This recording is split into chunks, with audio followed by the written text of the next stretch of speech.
Also, views and opinions expressed by Edwin are Edwin and Edwin's only, all right? Not of his sponsors, employers, baby mama, anybody he went to school with, anybody he owe money to. With that being said, enjoy the video. What is going on, everyone? Edwin Pagan here. Thanks for joining me on the Word on the Road podcast, your weekly technology care package. I am your host, Edwin Pagan. If this is your first time listening to the podcast, appreciate you listening. This is a weekly technology podcast I do where I take 3 articles that I find on the internet, usually tech related. I give you my analysis, I break them down, and I send you on your way, hopefully more intelligent, more informed about the technology world. But most importantly, I just like to share the articles and information that I find important on the internet. So with that being said, I am reporting live from the great city of Orlando in the great state of Florida, where apparently the weather is bipolar. It's like rainy. It's rainy one day, not even one day. It's rainy like for 40 minutes, and then it's like cold as hell, and then it's hot as hell. You don't even know how to dress anymore. So with that being said, man, I appreciate everyone who's been listening to the podcast. I appreciate the feedback I've been getting, and I'm having a great time doing these. So with that being said, man, let's just talk a little bit about how the week's been going for me, man. I had a great weekend. I spent it with the family, spent it with my son. Shout out to everyone who checked out the game stream I had on YouTube. So me and my son, we stream on YouTube from time to time on games, Roblox particularly, mainly because I took over the kid's room. All right, this kid had his room. I have him on the weekends, and so his room is pretty much empty most of the time. So turned his room into like a mini office. But the trade-off is I told him we can start streaming, and so he's obsessed with streaming and watching streamers. So what better way to get the kid into technology, get him into making his own content, and turn his room into a streaming room. So we have a lot of fun doing the whole Roblox thing, man. It's interesting, like how back in the days you'd be creeped out about like going on camera and like having a chat open, and now we're just like doing it normally. So had a lot of fun doing that. We went out into Orlando, had a great time there. We were riding the scooters together and all that. So it's a good time in Orlando, man. It's great. It's great when the weather's cold though, bro. I love it, especially during the day, because in Florida, when it gets cold, it's like the sun is still out, you know what I'm saying? And so it's like a warm, but then the coldness, and it's just like, I don't know, bro. I love it. I love it. I hate that I can't complain, though, about coldness, bro. Like, I complain about, like, on Facebook, I'll be like, it's cold as hell in Florida. I'll be like, it's 60 degrees. I'm like, my what do you call it, my up north family, the people from up north, they're like, you think that's cold, bro? It's negative 45 degrees here, blah blah blah. I'm like, bro, you made that decision to live up north. It's not me. Why I gotta be the one who's the bad guy here, man, you know? But with that being said, man, everything is good, man. I'm looking forward to this week. I have a lot of stuff that I'm gonna be releasing on my channel, from reaction videos to tutorials. So really excited about what the week has in store for us, and hopefully, just a hint of some of the stuff I'm working on, hopefully I might be doing more live streaming. I want to incorporate like live streaming and like technical support. So I figured a way to brush up my skills is just do like a live 1 hour stream every day, answer people's tech questions that I can answer. That'll keep me sharp, and hopefully build the channel up as well. So that's about all that's going on in my world, bro. Like, listen, simple life, bro. I got a wife, simple life now. You know, all I do is just work out, hang out with her, and do this. So with that being said, man, I got some interesting stories on this episode. I never like to get political. I'm sorry, I never like to get political, but there will be one slightly political article in this episode, and and I promise you, I will steer as clear away from these type of topics as possible. But we'll save that story for some time during this episode. I don't know if I want to do it first, but without further ado, everyone, I'm gonna go ahead and jump into the stories now. Of course, remember that the stories that I talk about will be in the description of the podcast. So if you're on YouTube, it's in the description. If you're on the audio podcast, it's in the description of the podcast. It's somewhere there. I promise you it will be there. So with that being said, let's go ahead and jump into the first article coming from the fine folks at, where's this from? BuzzFeed, man. BuzzFeed is talking about... So it's a really interesting article about Clearview's facial recognition app that has been used by the Justice Department, ICE, Macy's, Walmart, and the NBA. So... Let's kind of dive into this for a little bit and kind of give everyone like an overview or bro science version of what facial recognition has to offer. So facial recognition is a very interesting technology. Because, as someone who works in IT, as someone who's worked at a lot of major companies, I've got to see behind the curtain. What I tell people is, like, when you work IT, You like the DMV, bro. You meet everyone. You will interact with. You at some point will meet everyone. You know, which isn't normal in most positions at a company. You know, if you work in accounting, you straight out you hang out with the accounting people. If you work in finance, whatever, right? So with IT, we're offered that luxury of like, yo, we meet everyone. And so I remember working at this particular company. I'm gonna keep the name, separate. But I realized that I was talking to some of the security folks, like the actual security people, and they're like, "Oh, for sure, we got facial recognition here." I'm like, "What?" And this is 2011. They're like, "Yeah, we have facial recognition. If we trespass someone, if we do this or that, this and that, our facial recognition technology can spot them and alert us that they're there." And I'm like, it's 2011 and you have facial recognition. And so Clearview is a company that does facial recognition. So they provide software that allows companies to do facial recognition at a larger form or in a more corporate environment. And so they're the pioneer of this. And so what facial recognition typically is used for in these type of industries is usually just to monitor people and give security alerts. So if, let's say you work at Walmart and you trespass an employee or you trespass a customer, by having their picture on file, the facial recognition software and cameras can identify the customer if they come into the store and if they've been trespassed. And so it's very interesting because there's so much regulation that's coming into play, especially in today's climate, about the powers of AI and the powers of facial recognition and how are we allowing companies to use this. And Clearview seems to be the company that's pioneering, who's getting all these contracts for facial recognition. They've really made the technology as efficient as it is now. And one of the things about Clearview that's really interesting is that it also scrapes social media websites as well. So it's going through Twitter, it's going through Instagram, Facebook, collecting photos and then updating it to their database to kind of build a digital fingerprint on you. And so just like your fingerprint, your facial recognition or your facial structure has unique identifying characteristics that a computer can map and then just simply look at your picture and be like, yep, that's Edwin, and match you to your social media and things like that. So what the article really kind of talks about is the fact that at what point are we going to start regulating what these companies are able to do with this data? Is this ethical? Is it okay for a company to be able to take fingerprints or pictures of you without your consent? So it really totes with this interesting era in time that we're in, because, pardon me, I remember the movie Minority Report. If you've ever seen the movie Minority Report, in the way that it's a Tom Cruise movie. If you haven't seen it, it's a movie where they live in the future and they have the ability to predict crime. So they can predict the crime that hasn't occurred yet and arrest you before you even committed the crime. So you're being convicted for a crime you haven't even committed, right? And in the movie, one of the police officers, Tom Cruise, ends up being accused of a crime or being accused that he might commit a crime. And the movie kind of revolves around that, in the sense of can you be tried for a crime you haven't even committed? And so my issue with facial recognition software is that at a certain point, it has the potential to be abused. A good example of this is just basically how red light cameras are red light cameras. The way red light cameras are set up in cities where they're everywhere, and police no longer have to do policing. They're just writing tickets based on the cameras. There's been incidents where the cameras have been timed to be more likely to cause someone to run the red light and then catch them like that. And so there's always a potential for abuse. And that's my issue with facial recognition, is that there is always a potential for abuse, especially with these companies. And there's a part of me that's just I think it's unethical that if I walk into a Best Buy or a company that has facial recognition software, if these companies are all linked up together, the way Clearview is doing, the way Clearview is working with Justice Department, the way it's working with Walmart, does that mean that they're able to basically say, hey, if Edwin walks into the store, we're able to run a scan on him immediately, see if he has any active warrants, see if he has an active whatever, and notify the proper authorities? And so it's almost it's almost in a sense of we're constantly being watched, monitored, et cetera, et cetera, et cetera.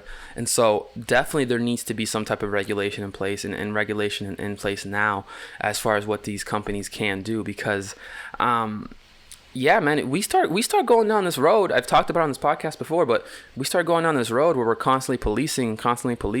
Eventually we're going to police ourselves out of existence. And so although there's benefits of facial recognition, I think there's an inherent or apparent risk with companies like this. So definitely check out the article, BuzzFeed News. It'll be in the description below. But with that being said, we're going to jump into the next article because I don't want this to get too political, but so I'll just jump on it now, which is, it's coming from the fine folks at Politico, which is Facebook friends. How close are Mark Zuckerberg and Pete Buttigieg? I don't know.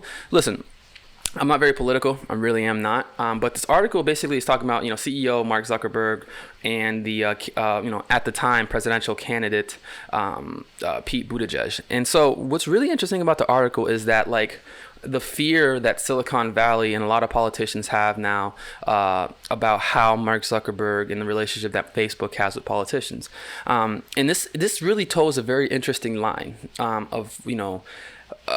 because I feel like, especially with the election that just passed, I often ask myself, if Donald Trump would have not won the election, if Hillary Clinton would have won the election, would we have the same concerns we have about Facebook, Because I feel that, like, after Trump won, we were looking for someone to blame, and Facebook kind of became that target to blame. It says, hey, Facebook interfered with an election, Facebook this, and that. And so when Facebook has a relationship with a candidate, it automatically becomes a thing where it's like, well, if Facebook has a relationship with this candidate and they also own Facebook, can they somehow influence people in our social networks to vote for one particular candidate?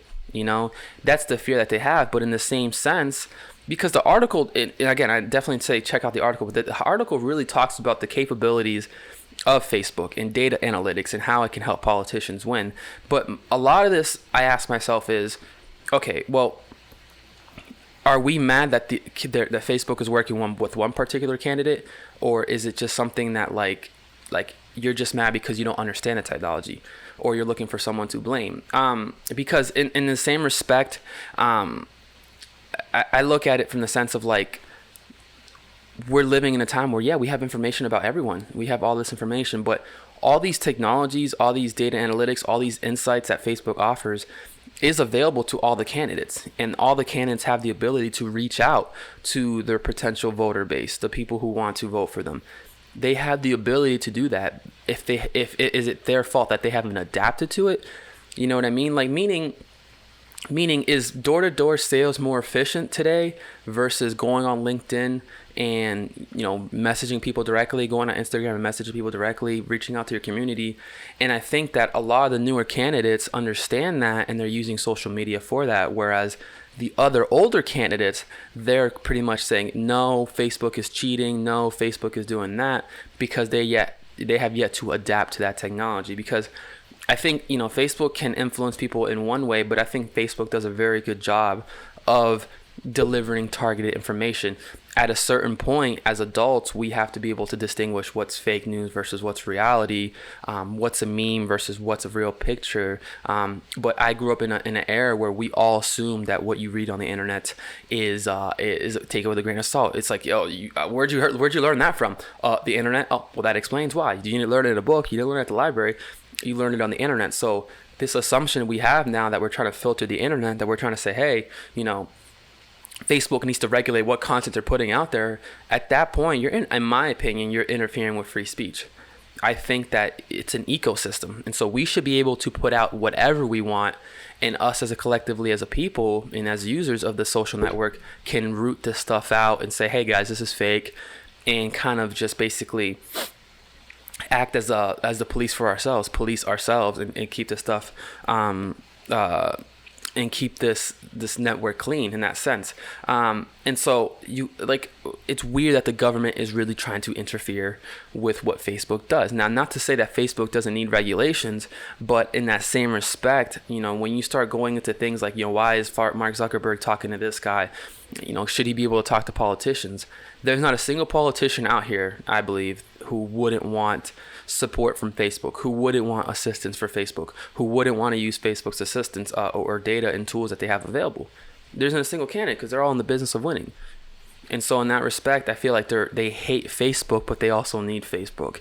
It's such a weird relationship that they have with social networks. And so I definitely say go check out this article. I didn't want to hover or talk about too much about this, but I definitely think that, you know, we're in such a young stage of what it means to be online and to be a connected world. You know, we truly are. We're still in the early infancies, in the early stages of it. And so I think that we do need to have that conversation about regulation, but at the same time, it's very weird to think, and it's very silly in my opinion to think that, you know, Facebook, you know, so and this is just me thinking, speaking out loud, but in my opinion, it's very, very silly to think that Russia hacked into Facebook or created a bunch of fake accounts that brainwashed millions of people into becoming racist and into voting for Trump.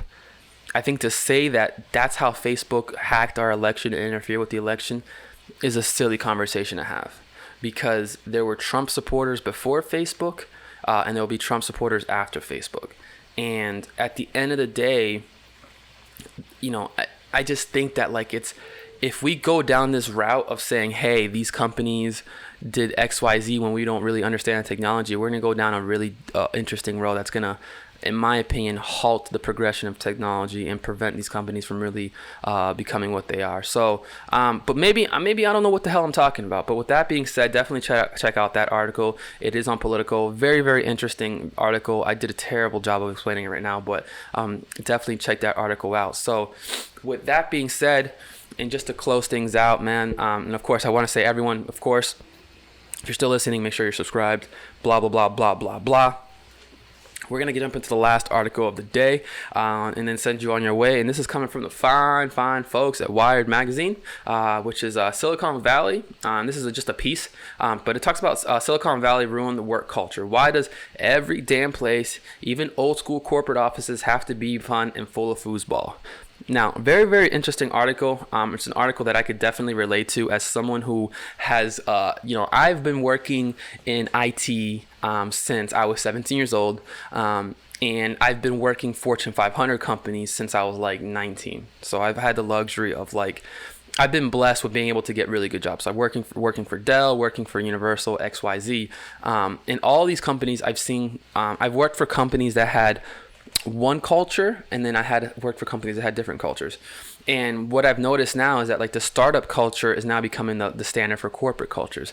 And this article kind of talks about that. It's we went from having cubicles to having open seating. We went from having break rooms to having game rooms. We went from having offices that just served coffee to now having offices that serve XYZ. And a lot of people say, why is every company taking on this approach? And I love it. I love that there's people out there who are like, I miss the days where work sucked.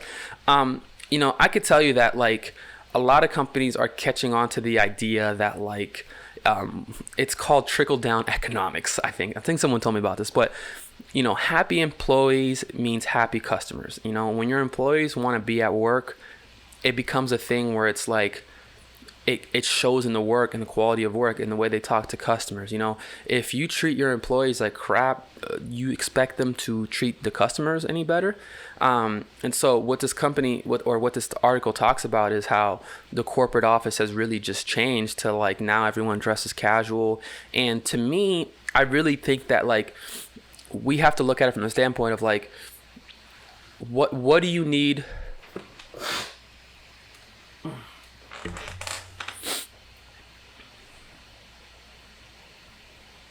I think you got to look at it from the standpoint of a couple things here, right? First things first, it's I'm a firm believer in if I'm comfortable, if I feel comfortable at work, if my chair is comfortable, if I'm dressed comfortably, my best work is going to come out. If you give me the tools in order for me to do my job, I'm going to give you the best possible product. And I think a lot of Silicon Valley companies have caught on to that, and a lot of corporate companies that have caught on to that. It's what is the cost of happy employees versus firing and hiring? And what I realized, and I think what a lot of companies have realized, is there's more money in making your employees happy. There's more value in making your employees happy than there is in just like giving them whatever. What type of talent are you going to attract? I think we're past this point of like, people just want a job, people just want income. No, people want jobs where they're going to be happy at. And when you design an office that is not only a fun place to be at, but is a relaxing place. It shows that you care about your employees. You give your employees resources that they need, not just pen and paper, not just whatever, but things to make them happy. They in turn want to work harder for you. When one of my last job, I worked crazy hours for no reason. A lot of it was just me studying. I'd get off at work at 4:30 and I would study. I'd be at the office till 8 studying. And a lot of it had to do with the fact that the office was set up in a way where it was like good coffee. They had relaxing rooms. They had open seating. They had spaces where I can like get a view, get my mind, disconnect, XYZ. And so it became a thing where it's like I can get more work done here than I can get at the house. I want to be here. I feel like this is the place I want to be at, that I can get, a lot more done because of the environment. And so a lot of that, I think a lot of that has to do with the fact that the environment was set up the way it was. And so there is people who are opposed to it. There's people who say, I don't want to work at a company that has this type of seating. I don't want to work at a company that's all buttoned up and that's not buttoned up and isn't extremely professional. And that's people's choices. And that's what I tell people all the time when it comes to like finding an employer. Find a company that you like to work for. If exactly what you like to work for. Do you like to dress up? Then work for a company like that. There's a lot of I've had conversations with managers before about like them interviewing candidates who are extremely intelligent.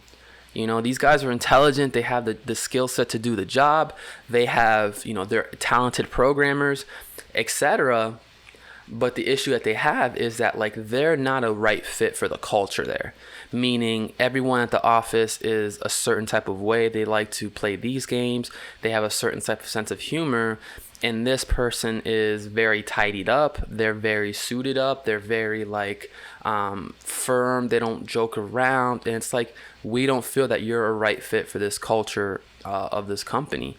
And that's perfectly fine. And I tell people that too. It's like, let it not be, it's okay for you to say, I like this company, but it's not the right culture for me. And so what I think a lot of Silicon Valley and a lot of corporate companies are doing is just that. They're trying to attract talent that, not only is good, but talent that's going to fit into the culture that they have, and the culture of being that, it's more relaxed. And I think that if you look at the numbers, you can't lose money if your employees are happy. If like, what is the cost versus not doing it versus doing it? Like if your dress code changed at your office from super business to business casual, what impact would that have on the overall production of the company? Would the quality of the product go down or up? And I think you will find that there's no effect on it. If people can dress casually and be comfortable in the office, are they going to just stop working less? Are they going to work less harder? So if anybody complains about it, I think it's just a weird complaint. But again, I'm doing terrible jobs of butchering these articles. But this is definitely a great article to check out. It's on Wired Magazine. It's how Silicon Valley ruined work culture. My last take on it is this, man. I just say, hey, listen. You have a choice, but I think all companies are are slowly but surely catching on to Silicon Valley, because it's like, it's hard to ignore advice if a company has made billions of dollars and millions of dollars and they've been open and they've been open for less than you, right? Unless they've been open for a lesser period of time than you. And so, to me, even in my personal life, I look at successful people. I look at people who have success in certain arenas, and I look at how they did it and what advice they have and how what tactics they had and how they ran the business, etc. And I look for them to advice and kind of to mimic that quality. And it shouldn't be a surprise that major companies are saying, hey, let's see how Facebook became so successful. oh, they did this. Well, maybe we should copy that in our environment. So with that being said, it's Monday morning. And I'm feeling good. And that concludes this week's episode, or this Monday episode of the Word on the Road podcast. Now, the Word on the Road podcast is done every Monday, Wednesday, and Friday. It can be found on iTunes, YouTube, etc. But of course, if you like this episode, feel free to leave a comment, like, subscribe, turn on notifications so you can be notified when I'm streaming and when I'm dropping a new episode. But with that being said, I appreciate everyone listening to the podcast. Please leave me some feedback. It lets me know what I could do right, what I can fix. But with that being said, this has been the Word on the Road podcast. My name is Edwin Pagan. Thank you for listening. And until next time, take care, everyone. Peace. Max, what are you doing? Watching my dad's channel. Watching your dad's YouTube channel?